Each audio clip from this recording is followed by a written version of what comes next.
Welcome to day two.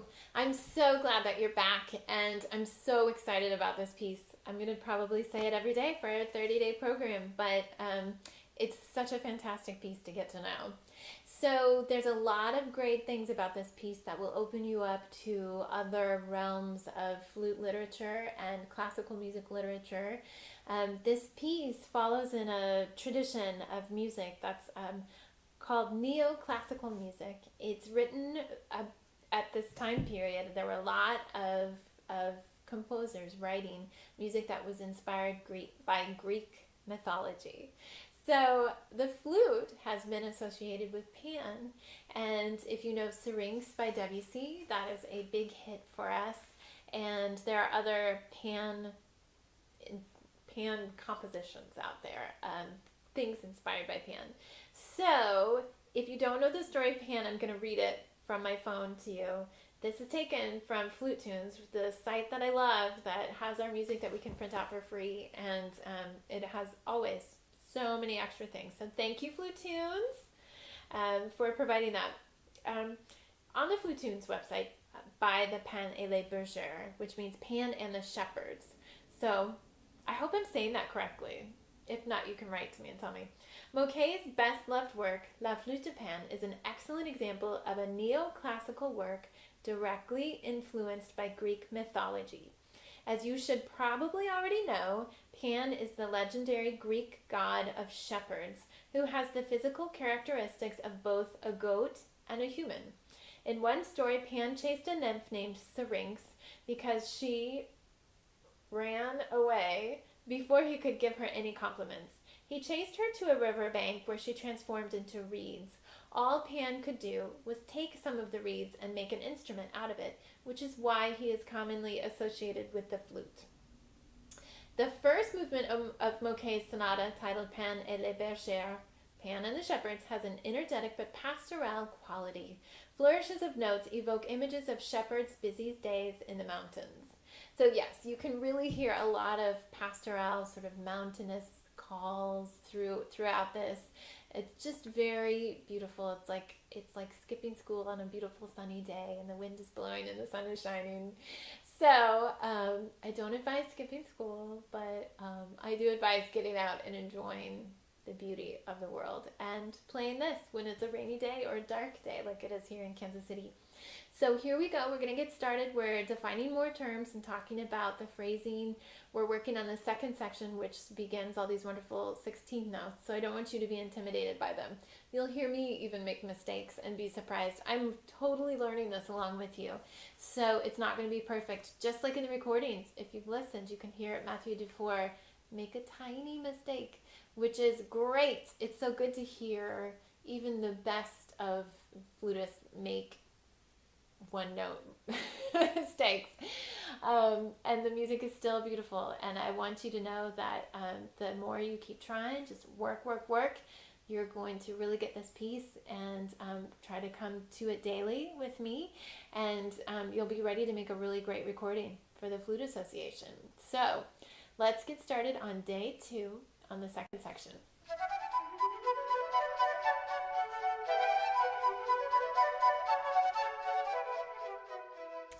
Here's some info about Jules Mouquet. He's a French composer born in 1867, died in 1946. He became a professor of harmony at the Conservatoire de Paris in 1913. He himself excelled there as a student of Théodore Dubois and Xavier Leroux, winning several prestigious composition prizes, including the Prix de Rome in 1886, the same prize Debussy had won just 2 years before.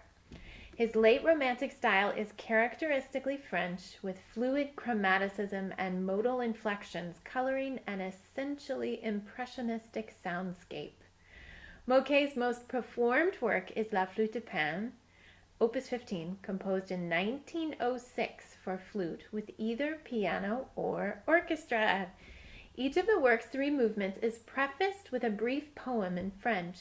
These are the lines that precede the first movement. Pan et les Bergers, Pan and the Shepherds. In English, it says, O Pan, who dwells on the mountain, sing us a song from your sweet lips. Sing to us accompanied by your pastoral pastoral reed pipe. So there we have it. We have a little bit more information about the composer, and we now know that this piece was written for flute and piano or flute and orchestra. And we have this beautiful poem, which I recommend you write out and put on the top of your music, just to kind of help inspire you. And the next thing we need to talk about is some of the definitions in this music. For example, pastoral. What does that mean? And what are the historical ties to that word and that style of music? So let's take a look at the music now. As we begin working on the second section, today we're going to start with the second section and then we're going to move back up into the first section.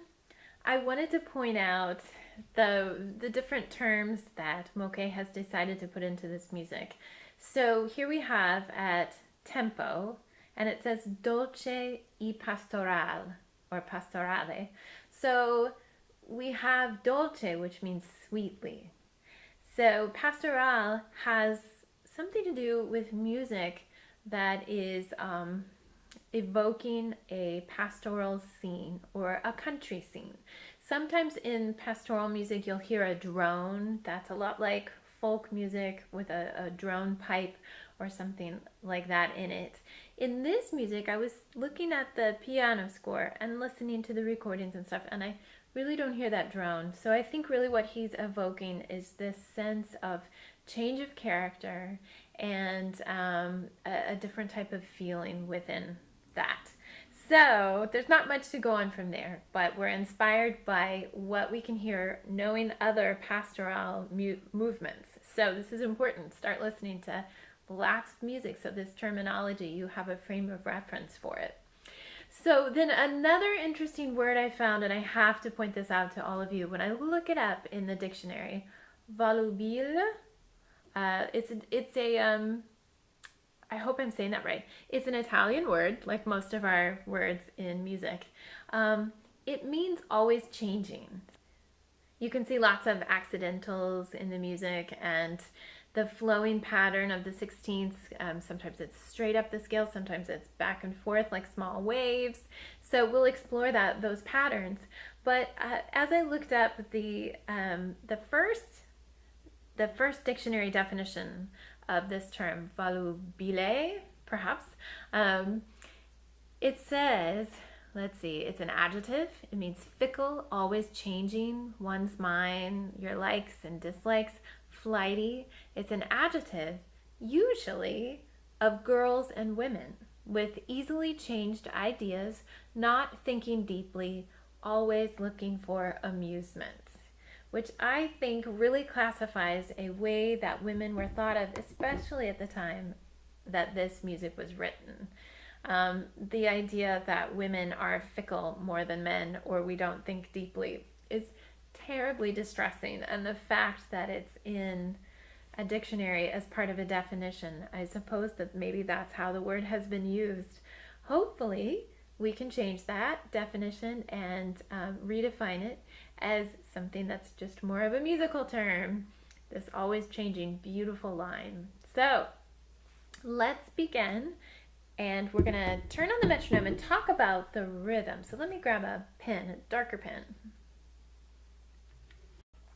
If I have the metronome on nice and slow, we have quarter note equals 72. I want to just sort of point out some of the rhythm. For some of you, this will be very easy and no problem. Others, these dotted rhythms might just offer a little bit of a challenge. So thinking in 4, our first beat is there. Beat 2 isn't until after this quarter note. So we have this wonderful, oops, I'm going to put that right on it. So there's 2 beats on that. Then we have 1, 2, 3, 4. Beat 1. Beat 2's between those notes, and then beat 3 and 4 are right on that half note. 1, 2, 3, 4. I'm writing in pen only because I think it'll be easier to show up on the camera. So make sure that you are not writing in pen. Just write in a nice pencil that you can erase. Here we go. This measure is interesting. The beat's going to be right on the dotted quarter note, and then right after, sort of right before this final eighth note, because there's an eighth note here and an eighth note there.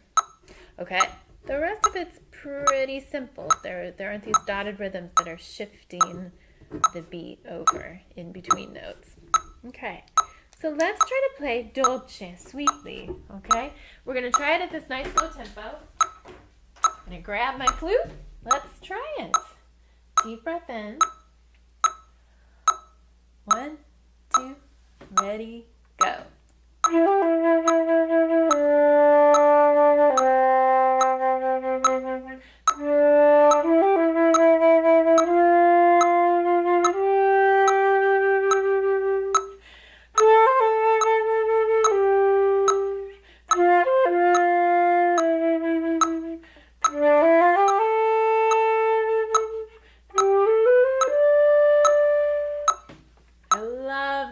Of the piano. We have this wonderful echo. It's great. Okay, so as you can see, we're taking it really slow. We're giving ourselves time to breathe, time to try to get every mezzo forte, then a decrescendo, that's a lot of decrescendos, aren't there? See, we have time to notice that. So let's try one more time at this tempo, thinking about those dynamics. So Mouquet is asking for us to give a lot of weight to the 16th notes that begin every 2 measures. So he's working in this pattern of 2 and he's building it, okay? So let's try it again. Same place, deep breath, fill up those lungs. You sound gorgeous. Ready, go.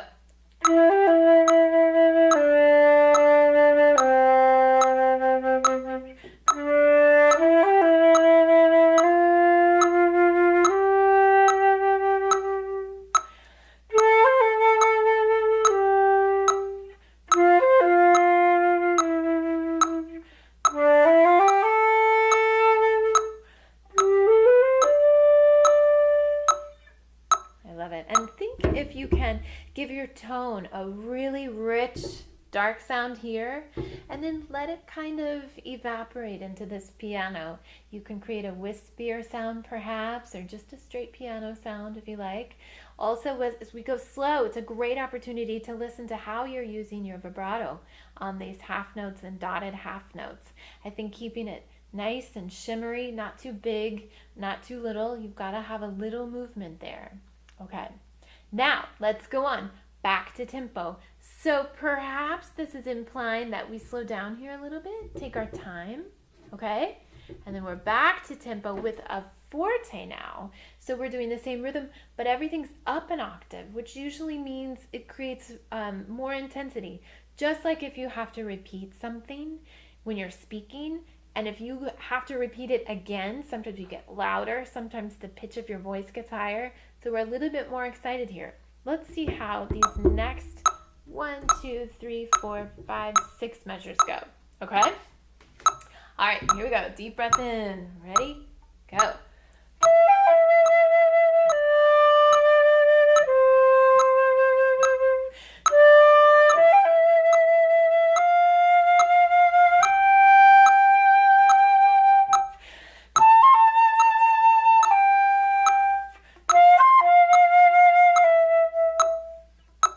Okay, so now, instead of having our wonderful echo moment, he's moving us into these always changing 16th notes. So, how shall we approach these 16th notes? Since this is brand new, we want to go slow enough so that you can get everything. 1 E and a da. Let's slow it down, okay? One thing that I like to do with students when we're working on 16ths, I'm actually going to increase it because this is going to be our 8th note tempo now. Bum, bum, bum, bum, bum, bum, bum, bum, bum, bum, bum, bum, bum. All right, let me show you what I'm doing. I have the metronome on at 112. Now, all of a sudden, just for practicing, we're going to think of 8th notes, okay?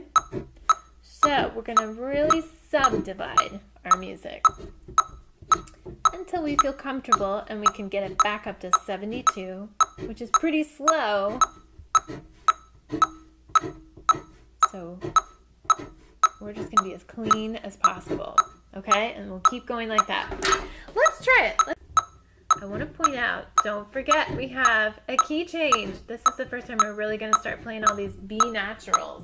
Don't play B flats like I just did before I stopped the camera. Okay, here we go. Deep breath in, piano, ready, go.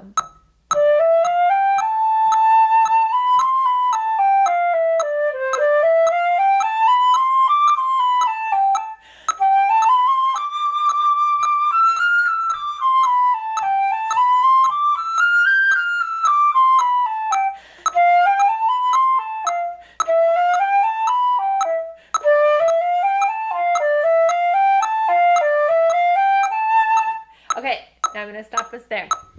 That is one good chunk that we can practice and try to get better right now. So I'm going to move it closer so you can see it even better. Hopefully, you can also print out your own music and write all over it, and then you might be able to see it better than what's on the camera. Okay, so we're going to start again here at the, I really need to learn how to say this, volubile, let's say, section. Piano. I'm going to take our metronome, it was on 112, and we're going to slow it down so that we can really take our time with this. Okay, now we're at 92, and we're just going to go from here until where we stopped, which was here on the forte. Okay, let's try it. Deep breath in. You can do this. Ready, go.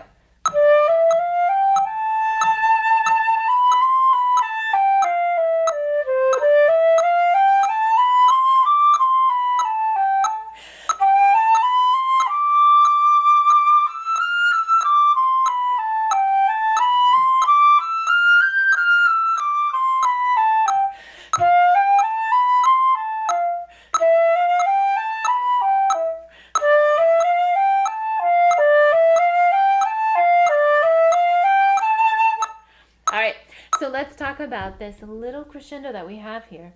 I think it would be wise for us to come back a little bit so we have somewhere to go. So let's start here. Maybe let's go for a piano since we're going to need a lot of contrast. Then here you have mezzo piano. Here you have mezzo forte. And then as you're playing that mezzo forte, you grow into the forte. All right? Did you feel how you really need a lot of air to get through these passages? Don't be alarmed. Just take a bigger breath at the very beginning and know that you're going to be breathing here, here, here as you build. Okay, let's try that again. And we're going to practice saving our air, practice doing all those dynamics and getting every single note correct. Okay, deep breath in. 1, 2, ready, go.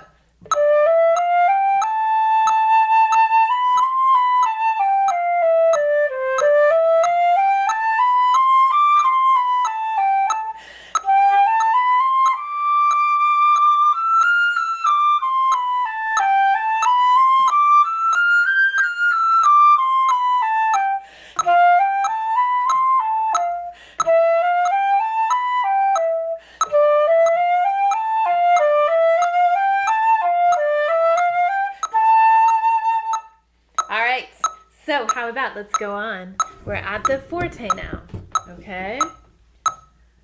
Deep breath in. 1, 2, ready, go.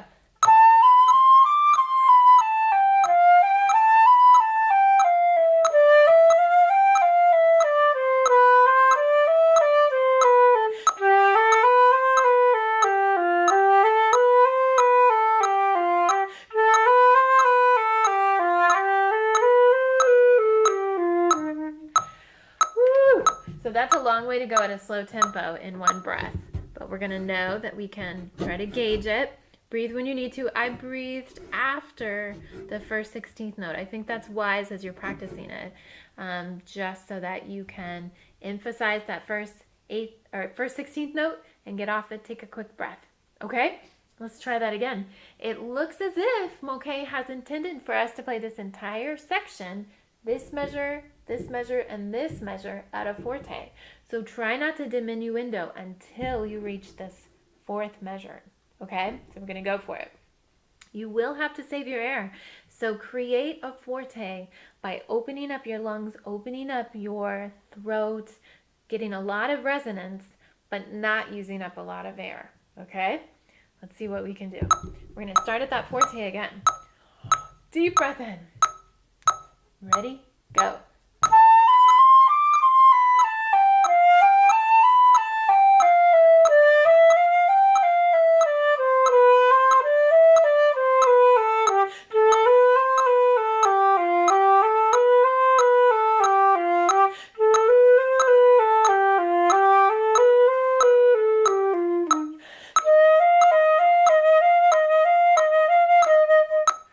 Okay, so here we go into the final section of these 16ths, okay?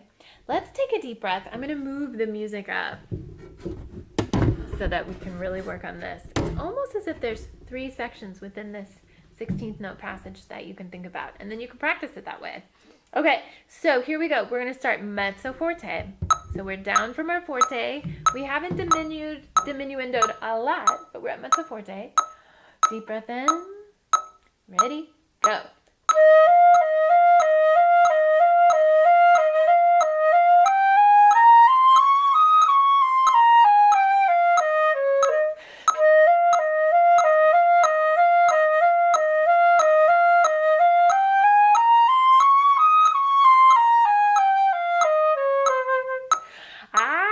There's a spot here. We're going to have to watch out. Okay, so we have a little skip. It's not like before. Look back at this measure here. We have our D flat still. And feel free to write these in. You still have your A flat, so these accidentals are carrying through the measure. Let's play this. We're going to play this measure and stop on the E flat, okay? Here we go. I'm going to turn the metronome on so we're right together. Starting E flat to E flat. 1, 2, ready, go.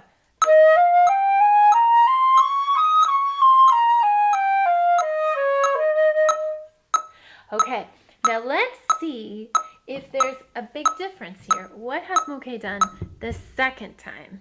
Okay, so he still has the E flat, but look, he's gone farther. There's no D flat, so be careful. Do what you need to do to see that there is a skip there. He's skipping over the D flat. So it's going to have a different outcome here. We're going to end up on the B flat, okay? So let's see, our A flat's still there. It's still carrying through. This is the big accidental section where he is changing keys on us and he's trying to get us to another point in the music. So let's go a little bit slower. Let's play. We're at 92. I'm going to slow us down to hear the difference. Now we're at 80. We're going to play this measure and listen to how it sounds different. So deep breath in. Ready, go.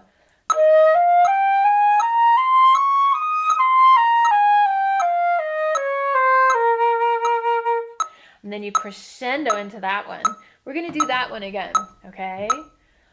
Deep breath in. Ready, go.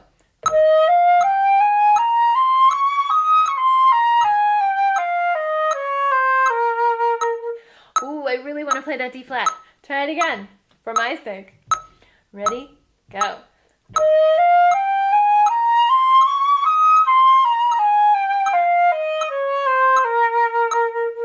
Good, and now you know it's there. You can even point it out to your audience. You can give a little bit more love to that C and really emphasize it because it's important. It's different. He's working with it. Okay, now we're going to play this one again. The first one. Deep breath in. Ready, go.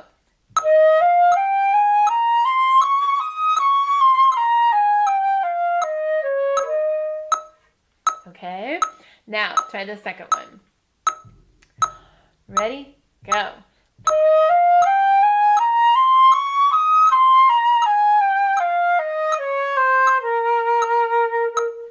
And remember, you're going to do something really differently, dynamically. Okay?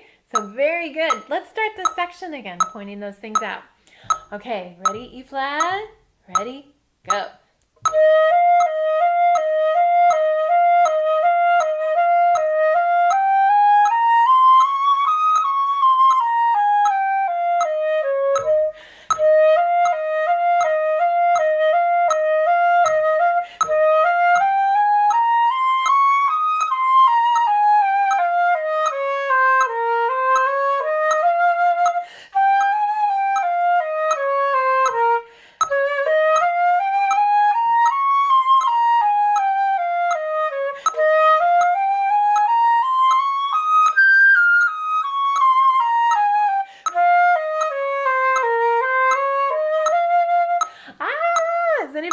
missing wrong notes.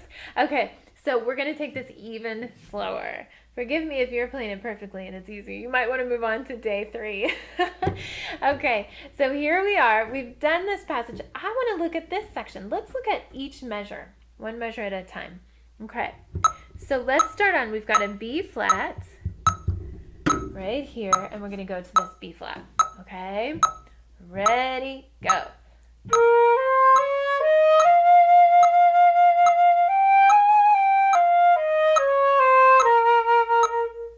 Good, don't forget, because we're thinking an 8, this feels really long. Can we do that one more time, just to let our ears adjust to the harmonies and the pitches that he wants us to do? Okay, ready, go.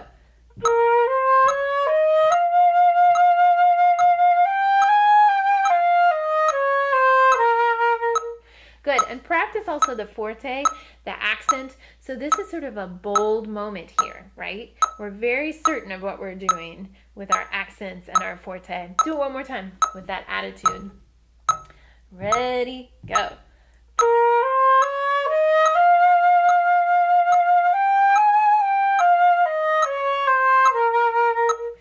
If you're having any trouble with the accidentals, remembering what you need to do, go ahead and write it in.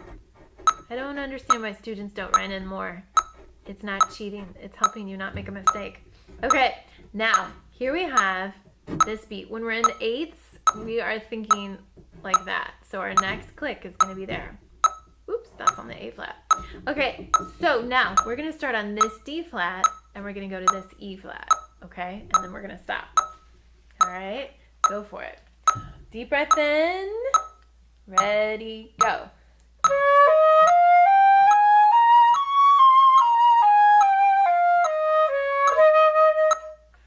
Interesting. So really kind of changing this tonal landscape. It's interesting.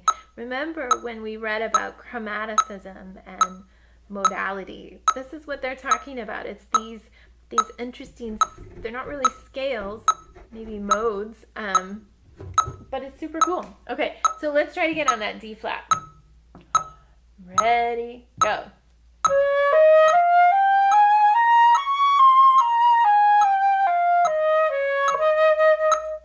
Okay, now let's back up one measure and see how that feels.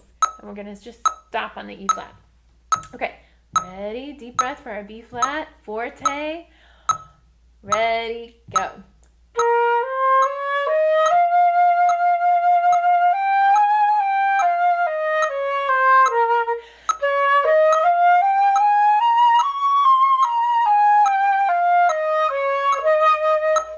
And look, we have a crescendo. So as we're going down into the next measure, he's asking for us to crescendo. So we're starting to build again. So I would come back a little. Otherwise, we have nowhere to go. Okay? So we'll end this with a forte. But as you begin this, start at least mezzo forte, if not mezzo piano, right?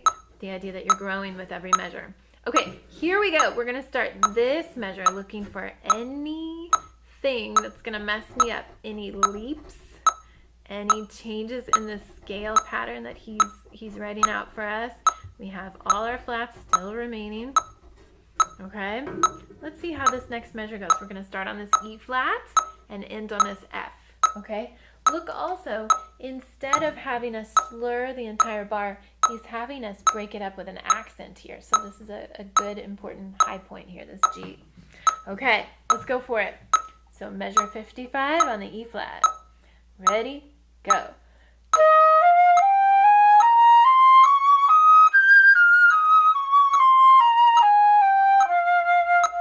Isn't that G glorious? Okay, try it again. E flat, one measure. Deep breath in. Ready, go.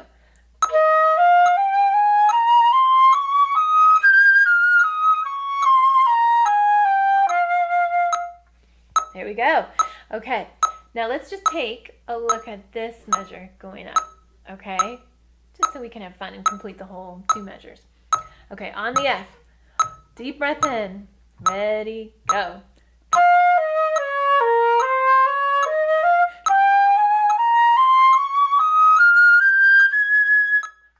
So as you perform that, you're going to want to feel totally effortless, and it's going to be so exciting. So let's try it again, just that one measure, and then we're going to go back and add the next measure. Okay, so try it on the F. Deep breath in. Ready, go.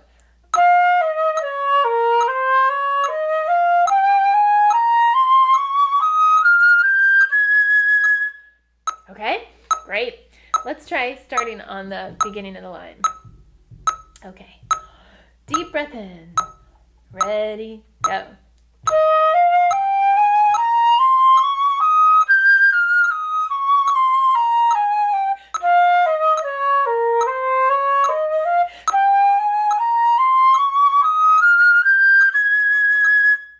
Very good. Okay, now let's go back 2 measures. Okay, so we're going to start on this forte, B flat. Deep breath in. Ready, go.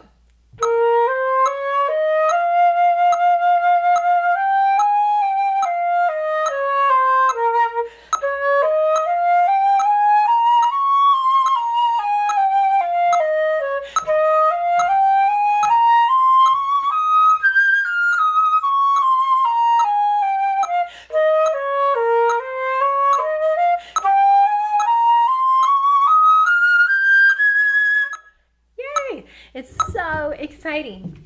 If I were you, I would practice this more. Take a look at moments like this where you have to drop down. So you're going to this B flat. Be ready for that step.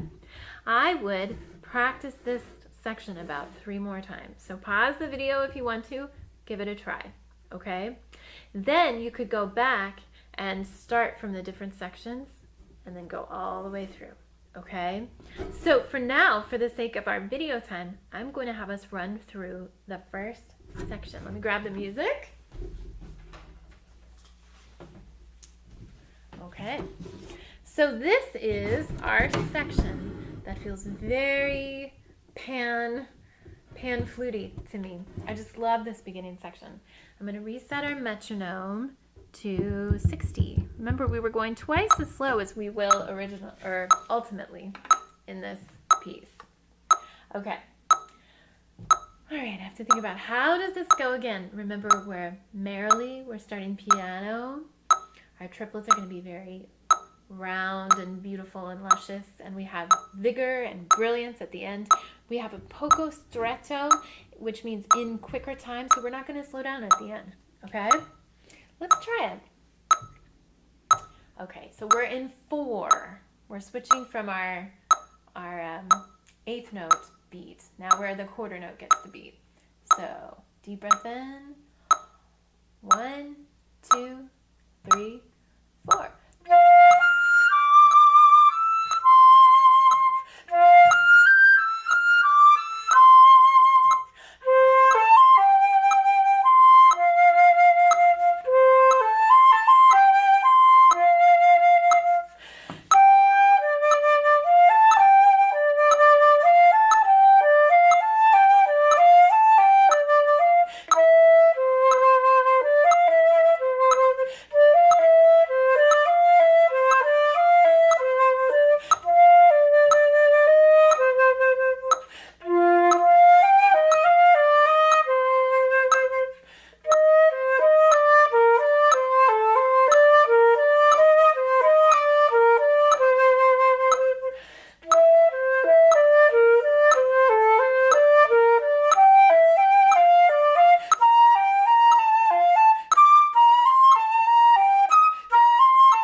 this music. Okay, so you might want to try that again. Just rewind the tape a little bit or turn on your metronome to 60 and go for it again, trying to keep track of all these wonderful markings, the mezzo fortes, pianos, where you're going to breathe, the accents on some of these triplet passages, and you've got it. I think we have a good start on the first and second section, and you're ready to go for tomorrow, day 3. We'll move on to the next section. So thanks for being with me. Be sure to check out thecenteredflute.com and try to listen to some more recordings. Like these videos, subscribe to these videos, and you're going to be fabulous. You're on your way to making a really great recording. I'll see you tomorrow.